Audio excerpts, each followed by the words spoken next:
ছাত্র দলের কর্মের কারণে আপনার পতন সুনিশ্চিত দেখা যাচ্ছে। আপনি যদি ঠিকঠাক 5টা বছর ক্ষমতায় থাকতে চান, অনুরোধ করব ছাত্র দলের সন্ত্রাসী কার্যক্রম থামান। আসসালামু আলাইকুম ওয়া রাহমাতুল্লাহ। গত কয়েকদিনের মারামারি দেখে আমার কাছে মনে হচ্ছে ছাত্র দলের মনে আসলে অনেক কষ্ট। 17 বছর না খেয়ে থেকে ক্ষমতায় আসার পরও ছাত্র শিবিরের কারণে গত 5 মাস এখনো না খেয়ে আছে। এই কষ্ট আমরা বুঝি আপনাদের।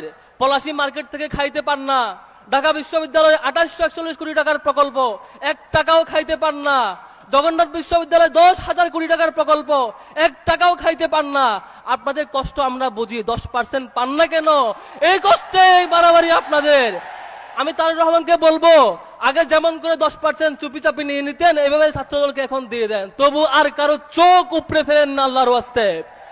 10% নীরবে দিয়ে দেন প্রয়োজনে, তবু ঢাকা আলিয়ার হল বন্ধ করেন না আল্লাহর ওয়াস্তে।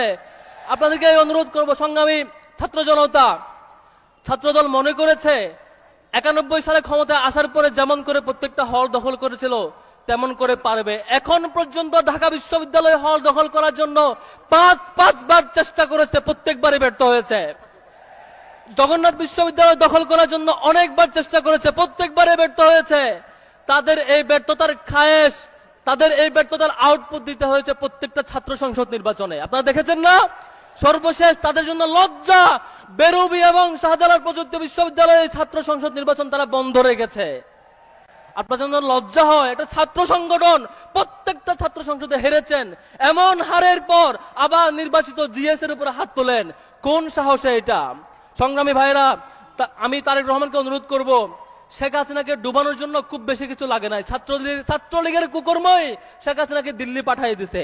আপনি তারেক রহমান ট্রাফিক সিগন্যালে দাঁড়িয়ে থাকেন জনপ্রিয়তার জন্য, আপনি তারেক রহমান নিজে গিয়ে খাল খনন করেন জনপ্রিয়তার জন্য, এই জনপ্রিয়তা থাকবে না। ছাত্র দলের কর্মের কারণে আপনার পতন সুনিশ্চিত দেখা যাচ্ছে। আপনি যদি ঠিকঠাক 5টা বছর ক্ষমতায় থাকতে চান, অনুরোধ করব ছাত্র দলের সন্ত্রাসী কার্যক্রম থামান। গতকালকে দেখলাম হাসপাতালে হামলা করেছে। হাসপাতালে একজন রোগী বলছে, ভাই আমি রোগী, রেগুলার রোগী, এখানে চিকিৎসা নিতে এসেছি। তার উপর চাপাতি দিয়ে কুপিয়েছে। ঢাকা আলিয়ার অধ্যক্ষের উপর চাপাতি দিয়ে মাথা দ্বিখণ্ডিত করেছে।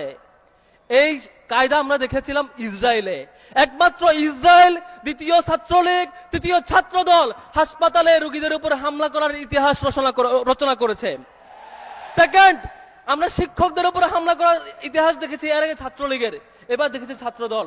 এর পরিণতি খুব খারাপ হবে। একটা ঘোষণা আজকে এখানে দাঁড়িয়ে দিতে চাই, বাংলাদেশের কোন ক্যাম্পাস দখল করতে হইলে ছাত্র শিবিরের রক্তের উপর দিয়ে যাওয়া লাগবে।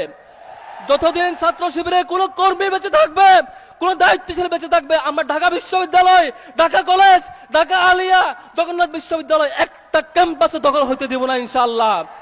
চাঁদাবাজদের হাত থেকে এই ক্যাম্পাসকে মুক্ত করে শিক্ষার্থীদের জন্য নিরাপদ আবাসস্থল উপহার দেওয়াটাই আমাদের এই রক্তের কমিটমেন্ট। আজকের এই 5 আগস্ট এই শপথ ব্যক্ত করে আমি আমার বক্তব্য শেষ করছি। আসসালামু আলাইকুম ওয়া রাহমাতুল্লাহ।